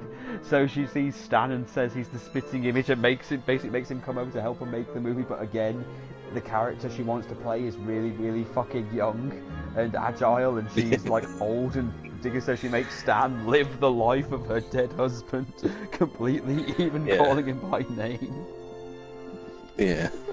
And the funny thing is, like, as they're buying him clothes and that, and it's like the shopkeeper is asking him questions. Is like, well, which would you want, this or that? He's like, I don't care. And he's just like, well, if the lady's paying for it, why not go for the other one? Implying that the shopkeeper thinks the writer is a kept man. Oh. Yeah. And so yeah, he does eventually finish the script, and you know, and he's celebrating New Year's Eve with her, and he's like, and she's like throwing a party, and there's dancing. Well, she's the only one dancing, and it's like all this banquet buffet for a lot of people, and he's like, oh, where are the other guests? She's like, oh, never mind that, just come on, have a dance with me and all that. So he does, and he's like, so when are the other guests arriving? She's like, huh? The other guests? Like, no, there's no other guests, it's just us. Oh god. And you know, and he's all like, look, I can't do this, I've finished the scripts, I did what you asked, and then it's like, well, what the hell's wrong with you? I can't do this with you, okay? You don't want me. And she's like, why not? You and I go great together and all that. And he's like, no. He's like, you don't understand. I might have a girlfriend and all that. And she's like, oh, I think I understand what you're saying. You don't want me to love you. Is that what you're saying? And then she slaps him and runs off into a room. He's like, fuck this, I'm out. And then he does leave, and he goes off to his friends, and who's having a party, and he meets up with his girlfriend, who we met at the beginning of the film, who she was critiquing his latest script, which he didn't like. Of course he didn't. So they start to make up, and ended up flirting with her behind his best friend's back. And then and he's like, you know what, I need a place to stay, why don't I stay here? And he's like, alright. And so he calls the servant back at the old house, and he's like, excuse me, I need my stuff because I'm staying somewhere else. She's like, well, and he's like, well, I can't help you right now because Madam tried to commit suicide. She slit her wrist with your shaving razor. Oh, good lord. And so he goes back to the house, and he's like, what the hell were you thinking and all that? She's like, go away, go back to the woman and all that. And he's like, look, I'm sorry I did this to you, okay? And then she's like, well, just say thank you and just leave me alone. I'll do it again and all that. And so, and you know, and he's feeling incredibly guilty. He says, okay, I'll stay with you. And it's implied he has sex with her. Oh God. And so she's got him, you know, forced him to stay with her because otherwise she'd kill herself. The honeypot. Oh yeah. And so yeah, the reason why she's on this list is because in a way I kind of feel bad for this woman. Because she's the product of what Hollywood does to people. It's like, they like you when you're young and pretty, but as soon as you get to when you get old, they chew you up and spit you out and forget all about you. Sadly, yes. Yeah, and so yes, she's had a taste of fame, but she wants to keep coming back to it, and no one will give her a chance. Because when she does send the script off, the director who she's worked with before is like, "Oh no, this is a terrible script and all that," but I don't really have the heart to tell her that. And also, secretly, her servant has been writing like her fan mail to make her think that she's still relevant. So she's trapped in this lie, basically. Oh dear. Yeah, so it's kind of like if she ever finds out the truth, God knows what she would do. Oh wow, that is actually really heavily tragic. Yeah, it's a film to be watched to be believed. And the thing is, they made a musical on it. That is something I might have to see. Yeah. Yeah, there's a musical on it by Andrew Lloyd Webber, of all people. Oh God, Andrew. Yeah. Andrew Lloyd Webber. Fine. I'll prove you wrong. Yeah. I'm a man of And pride, after all. Sorry, what film was this again? Good. Sunset Boulevard. No turning back now. Whatever happens next, Yeah. I claim no responsibility. Yeah, I've got the Broadway soundtrack because in that she's played by Glenn Close.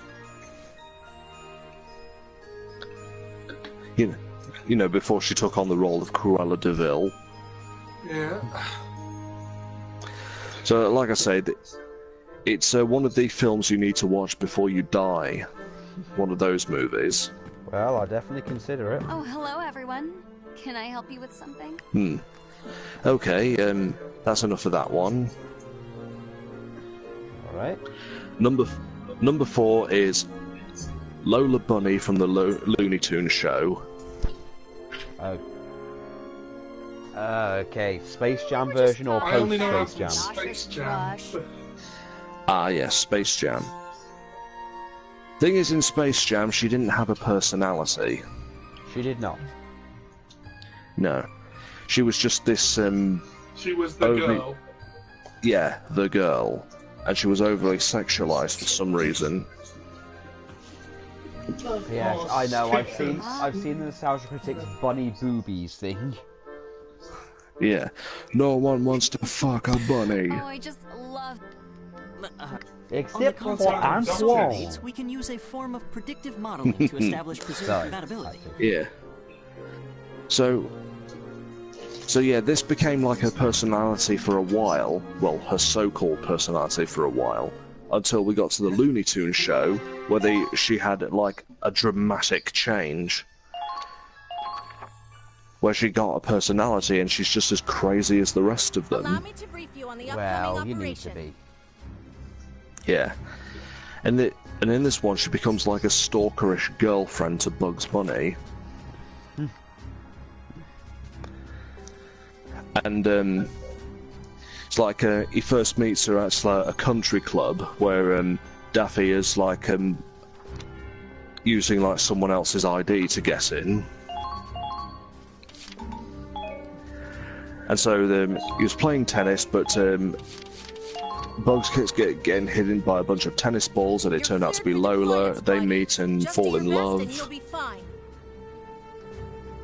And you know, he's asked her out on a date, and they go on a date, and Bugs at first thinks she's like this perfect, ideal woman until more of herself is shown throughout the day to like her ditzy personality, and that's where he starts to go off her. I'm counting on you, everyone. It's like she's rummaging around her purse, and she gets all this stuff out, like a ball made out of rubber bands and stuff. And finally she gets to her phone, and she's talking. She's seems to be in this like friendly conversation with whoever's on the other end of it. And then when she puts the phone down, he's like, "Who was that?" She goes, "I don't know. It was the wrong number."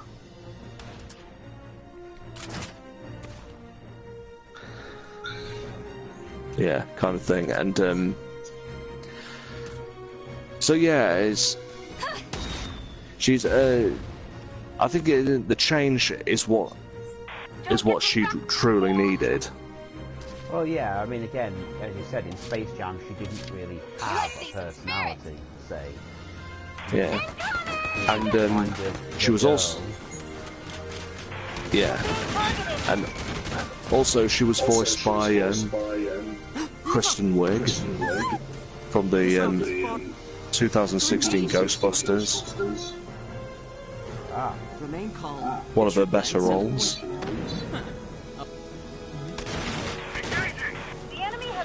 Yeah. What else is there to say about her? I mean, I think I pretty much said it all. I mean, she's just this crazy obsessive person who's a bit ditzy, but that's pretty cool. Oh yeah. Yeah. Chance of success. So yeah, moving on. Number 3 is a character that us three know very well. Go on. And that is Aerith from Final Fantasy VII. Oh. Well, inevitable. Had to happen. I mean, you couldn't ask for a likable character. Oh, more likable character. Yeah, that's what I meant. Yeah. I understand completely. Yeah. I mean, yeah, she was just too pure for the world. She was, and that's why we had to. And the thing is, she was the one that ended up saving the world. Funnily enough, yeah. Yeah. Best part is you knew for a fact that was her plan. Yeah. She's basically that world's Jesus. More than you'd expect, really. Considering how she ended up in Advent Children. Yeah. I mean, from... Yeah. And let's not forget her iconic moments. You know, at the very beginning of the game, during the intro, you see her face for the first time. Oh yeah. That was pretty mystifying, I thought. Agreed. Yeah. I mean, you know this person's going to be important. Yeah. Or you at least think so. And what was she looking at, by the way? She was talking to the planet through one of the only spaces in the entirety of Midgar that actually still had some connection to the planet. You got to think the green glow is mostly indicative of the life stream, and Aerith is still able to somewhat communicate with the planet. As weak as it may be, she's still able to actually talk to it. Yeah. Well, Ian, have you seen Final Fantasy VII Machine Abridged? I have, yeah. Are you up to date on it? I think so. Well, they've just got to... Well, not just... Their last season ended at the... Well, at the you-know-what scene. Yes, I have seen that, yeah. Yeah. Whoa! And I thought they handled that really well.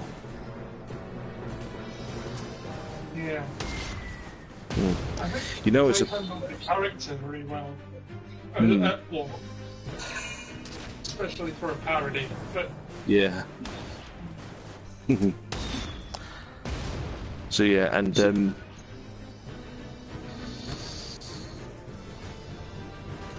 for me, Aerith is Cloud's chosen girl. yeah. Yeah. I mean, the childhood friend thing's been done to death. Yep. Yep. And I just like how you have the how you have that option. Go there.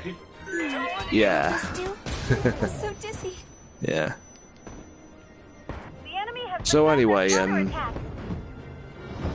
I think everyone pretty much knows about Aerith, so we'll just move on. Yeah. Now, number 2, again, I had to cheat with this one. I put 2 characters in there. Oh, it's fine. Yeah, it's fine. I mean, they're from the same franchise.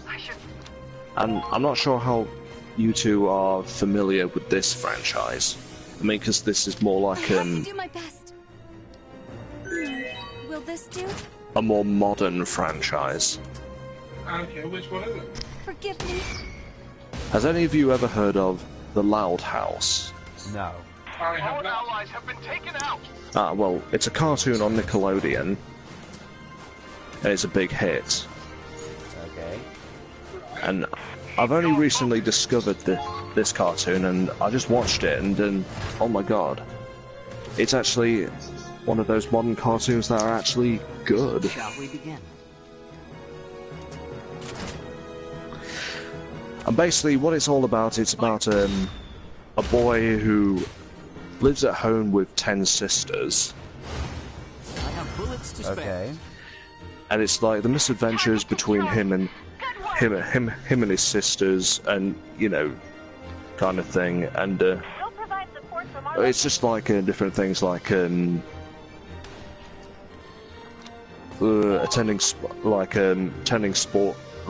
a sports game, but then something bad happens and he's blamed for it. As you are. Yeah. So it's like a different situation in each like episode. But I think the appealing thing about it is that even though it's a comedy, it has warmth to it. Like it's like the family moments are pretty good, are pretty touching. And anyway, the 2 characters in it are Luann and Lenny Loud, 2 of the sisters. Okay. Luann is the comedian of the children. In every like episode, she comes up with like a really bad pun, but you just can't help but laugh at it. And I guess she's one of my favorite characters is because she kind of reminds me of myself. You know, because I like to make a bad pun every now and then. Yeah. And the only thing the only thing that makes me a bit different from her is that she's a prankster as well. I have bullets to spare. And she always comes up with these really elaborate pranks, like she wraps the entire house with wrapping paper, put like a bow in it, and then when they come home and find it, she opens a window, ripping it, saying, "That's a wrap." Oh, the pun. Yep. And she also has an adorable laugh every time she makes a pun. This Yeah. is good. I must have sprained my... So yeah, so Luann reminds me a little bit of myself. You know, the funny joking side. Well, that's And then fair enough. yeah, and then Lenny is Lenny's the dumb one. She's like, she's basically a dumb blonde character, but adorable. Okay. So it's like everything, and no, every time she says something unsmart, it sounds just really adorable. No. It's like she has like in one episode there's like she has like this she has arachnophobia and there's like a tarantula running around the place, and it's like the boy's like class pet, and he's volunteered to look after it, and it's on the loose in the house. So all the sisters except Lenny have to go looking for it, and she's kind of unaware of it, because if she was aware of it, she would try and kill it, because she's so afraid of it. Maintain formation and circle around. Fair enough. And so they have to start. So they have to keep her busy while trying to look for the tarantula. And as she's opening the fridge, they notice the tarantula is like on top of the milk, and she's going to look for the milk. And before she gets a chance to see it, one of the, like I can't remember which one it was, but she slams the door shut, and she's like, "Well, why are you trying to stop me from getting milk?" She's like, "Because you're lactose intolerant," as an excuse. She's like, "No, I'm not. I'm tolerant of all people, even if they do lactose."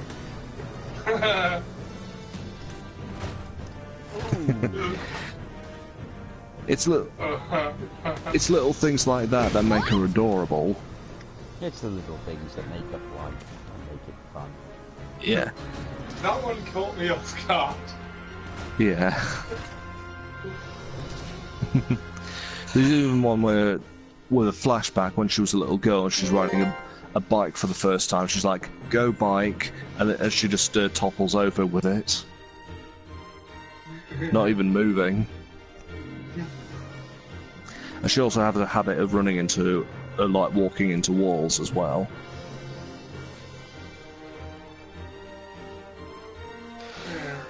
So yeah, the Loud House isn't to everyone's taste, but me personally, I tried to avoid it for a while because it was such like because I wasn't sure if I was going to like it. But then I just thought, sod it, I'll just watch an episode, and I was hooked. That's always a good reason to watch, in my opinion. Yeah. Yeah, it might not be the same for you guys, but Well, the thing is, a lot of these characters I don't expect everyone to, well, like or even be interested in a lot of the ones that I like. For example, I expect Holly to enjoy something like... Watch your body. Enjoy something like maybe... Obviously My Hero Academia and things, but I don't expect him to, you know, really think or care much for the Sonic characters that I like. yeah. I'm sure I would if I again, took the time the to problem is myself in the fiction, but... Well, again, the problem with the Nicole argument, for example, is that the only real way to... Nicole was in the cartoons, so that was a thing. The problem, again, is more that to see the true development, there are a lot of comic books.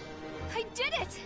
And I mean a lot of comics, and a lot of stuff to actually to actually understand why I love the character. And if you've ever been in the comic book, well, fandom, you know how difficult that is. Yeah. So yeah, that was number 2. Yeah. Okay, and your number one? Number 1. My number 1 is Lum Invader from Urusei Yatsura. Okay. Adjusting margin of error. And it's an anime from the 80s. Well, it's a manga / anime from the 80s. And it's a comedy. Nice. Basically, it's about a guy who was born on Friday the 13th. And already. Yeah, and basically he's like disliked by everyone. Basically because he's a pervert. he's a teenage pervert. Let's see some spirit. And but he doesn't have the best of luck. Of course not. Enemy base Yeah, secured. and so one day he gets taken in, but he gets taken back to his house by these government officials who said that aliens have invaded, and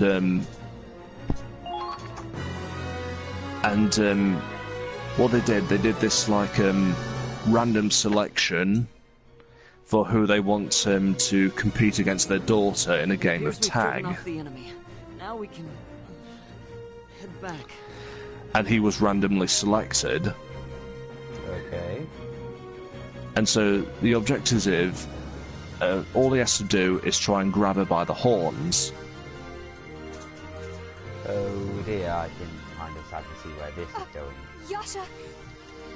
And the thing is, if he's able to grab the horns, the aliens will all leave, and they won't invade the planet. But if he loses, then they will invade the planet. It's a very straightforward plot, it sounds like. Yeah. And the thing is, the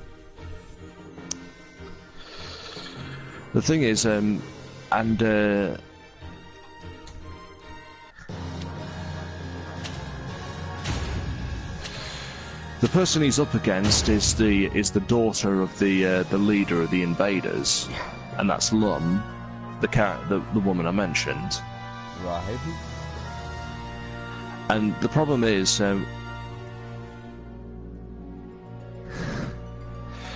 that she's too fast for him, because she can fly and she can run quicker. Right. And he has a hard time catching her. I take it there's going to be a but. Yeah, soon. And then but he has one more day left to actually complete this task. Alright, so it's going to be a full-scale invasion. And so his girlfriend says, "If you do this, I'll marry you." And he's like, "Oh yeah." So that gives him motivation to do so. And so what he does was, he gets he does eventually grab her by the horns, only because he stole her bikini top. Of course. He grabs her by the horns, and then he wins, and then he's like, "Oh yes, I'm gonna get married now." And of course the Lum hears this, and she thinks, "Oh, okay, I accept." Looks like the mission was a success. This is exactly what And then he's like, what? And then all the press gather around him. It's like, "Is it true you're planning to marry Princess Lum?" And then this pisses off his girlfriend, who wants nothing to do with him anymore. Yeah. And so in every episode, it's like Lum tries to be a good girlfriend to him, but he won't give her the time of day because he's always chasing off some other girl. Do you think Yasha... And she does give him a warning. It's like, "On my planet, marriage is a sacred constitution, so if you dare try to cheat on me," she electrocutes him. Because she has electric powers. Why wouldn't she? Yeah. And I think the reason why she's on this list is because of how loyal she is. You know, she's like loyal from beginning to end. It's like, no matter how many girls he chases, she will always stay true to him, even though he's a big, massive cheat. As usual, you're... Yasha. Or tries to be anyway, because he doesn't have any luck with girls. I mean, he goes after girls that don't want nothing to do with him, and the one girl that is interested in him, he wants nothing to do with. You know, some people would find some alien woman. I mean, is the character even one of those moderately attractive anime monster girl things? Well, her species is supposed to be like well, her species is based on the Oni creature. Then I don't see the problem. I'm failing to actually see the problem. Yeah, except she does look like an attractive woman. Right, so it's the Tenchi Muyo problem all over again. Yeah, she is an attractive girl, but with horns, and she wears a bikini. I see no problem. Yeah, but he doesn't seem to like and for some reason he's just not into her. Yeah, you know, that's the argument a lot of people have for the ReZero series, is they don't understand why the main character, who's called Subaru, loves the main female character, Amelia, because Amelia is boring and not very interesting, and the one girl that actually is attractive, nice to him, talks to him and actually spends time with him, he doesn't seem to want to be with. And I don't get it.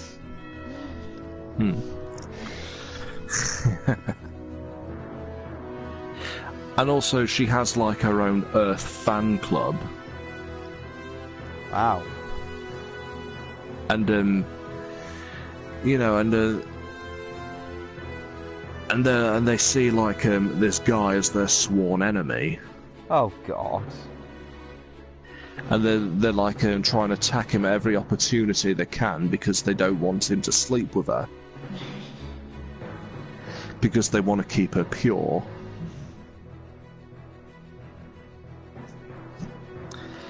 But he can't really say anything around them. Like he try and tell them, look, I want nothing to do with her, and that will just piss them off further.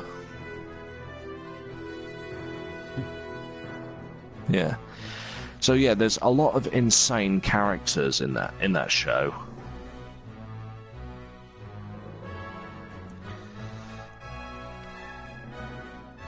But it's I actually saw a Watch Mojo thing with this being one of the anime shows to watch. I thought you were just. I think I remember something about a kid who won a contest against a group of aliens, but then because he won in some confusion, he ends up with this girl being betrothed to this one alien woman who seems to like him. Yeah. I mean, obviously they explained it pretty badly, but still.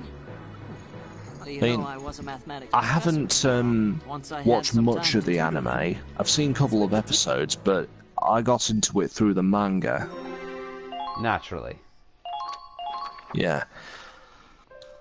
I mean the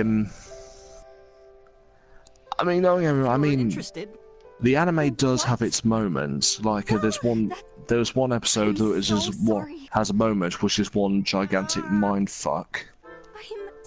Always the best kind. Yeah, where it just says was what like a fan club breaks into the house and it's like trying to stop them from sleeping together, and then she's like, I will sleep with him no matter. She basically flat out tells them, I do want to sleep with her, and then they cannot comprehend this, and then for some reason they go into this like bizarre. It goes into this really bizarre sequence where they act out like scenes from Return of the Jedi. The amount of anime where you see posters where they've done a Star Wars themed thing. I think even Tenchi Muyo did one at one point, although why they put Ayaka over Darth Vader, I'll never know. Yeah. And so yeah, and that comes completely out of nowhere, unexplained and all that, so it's kind of, I guess you could say that is an anime big-lipped alligator moment. Oh God. Yeah. You know, I've just been thinking, maybe for the next one, I think what we're going to have, next podcast we do on this, I think I might actually bring in I might actually bring it up with our top anime. Yeah. So, any honourable mentions? Just one. Go on. Squirrel Girl. Obviously, Squirrel Girl. Yeah. The most powerful character in the Marvel Universe.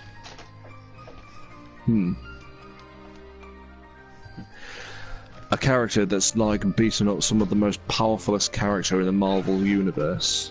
Oh yeah, no one in the Marvel universe can beat up to it. Ha! Miss Marvel is the strongest female character in the Marvel universe? Bull! Squirrel Girl! Yeah. All problems can be solved with Squirrel Girl. Brie Larson is a child among grown women compared to the power of Squirrel Girl. Galactus is herald to Squirrel Girl. Yeah. We should have had Squirrel Girl versus Superman in Death Battle, and Squirrel Girl will win with the power of squirrels. Not even Cosmic Armor Superman would be able to last. Yeah. Well, Squirrel Girl can even beat One Punch Man. To be fair, One Punch Man, yeah, we've already been over this multiple times, and many people have been over this. Saitama really isn't that strong. He's strong by the terms of his own universe, but if you did one of those multiverse things like everyone likes to do, there's actually way too many people who can beat him. Krillin, at the beginning of Dragon Ball, is technically stronger than Saitama is. Yeah, they do Saitama versus Goku things, but yeah, Saitama really isn't that strong. That's the problem when it comes to power scalers and the versus community, is they don't account for, you know, every other universe's rules. Like, All Might is fucking powerful in My Hero Academia, but put him in somewhere like Dragon Ball Z or anything like that, he's not gonna last that long.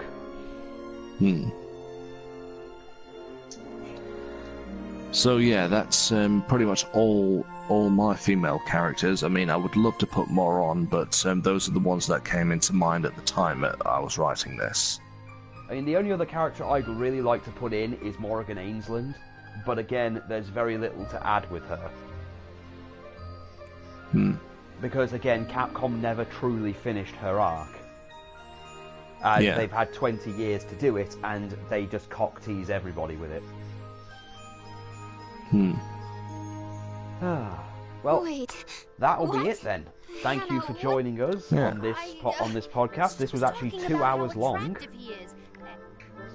which is the longest we've done one. I think it was a very good subject. Let me get something. And I don't think there's any disagreement, because you can't really disagree with someone else's opinion. This unintentional. You can change an opinion, but you can't really say it's wrong. You say that to all the guys. Seductress? So, thank you all for joining us, and sorry the gameplay wasn't that impressive, but again, Solvaria's special ability is fucking annoying. If the kindness you showed me was some calculated act... Besides, it's a podcast anyway. I think it was... Yeah, and this was just for background, and I thought having Solvaria versus Chimera would be okay to have, because I like Solvaria despite how little time she spends in Valkyria Chronicles. Okay, tell you what. Because I might as well throw this in. I don't think she's a bad person. Much as you can eat. I mean, Valkyria Chronicles 1 does a piss-poor job of explaining her, but Valkyria Chronicles 4 does explain how the Empire actually treats the Valkyrie that they have, and it's not very nice. But to be honest, the Valkyrie themselves are treated like shit, the ones that are around. Both the Empire and Europa basically use them as energy or fuel, or in the Empire's case, they actually torture the fuck out of them. And Solvaria's only as stable as she is because she was taken out of the program very early on to be picked by the main villain of the first game, and she has that undying loyalty to him in the first game solely because he took her away from hell. And her only appearance in Valkyria Chronicles 4 is to literally convince Chimera that she is powerful enough to not be destroyed and disposed of by the Empire, because she's simultaneously the strongest and the weakest of the Valkyria. Anna. Well, the implication that Solvaria makes in this game, at least, is that Chimera is stronger than she is. But because of the fact she can't control her power because of her mental instability, she'll never truly be able to defeat her. 0% chance. But... And when you've seen how strong Solvaria actually is, yeah. I mean, for a while, I was literally standing there tanking sniper shots for about 10 minutes. Standing in the way, just taking headshots. I guess that's how the mathematician's first love You can see story why Ollie's ends. having problems killing her. Still, it looks like Yeah. She just stood there taking them, and I was just trying to get her down to half health.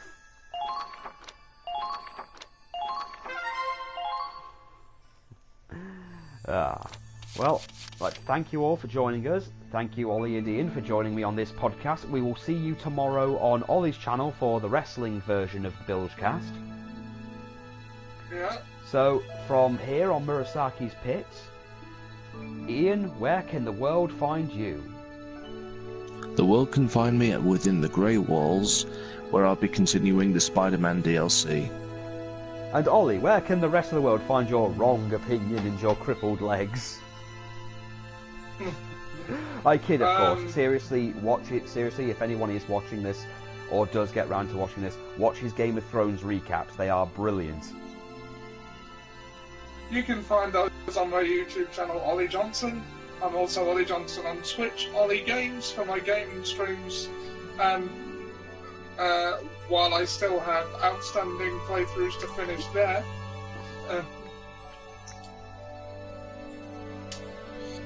And yeah, that's about it. I'm playing Valkyria Chronicles at the moment on the game channel. And I don't know, I've been trying to upload content every day to my main channel, and I've been succeeding for quite a while now.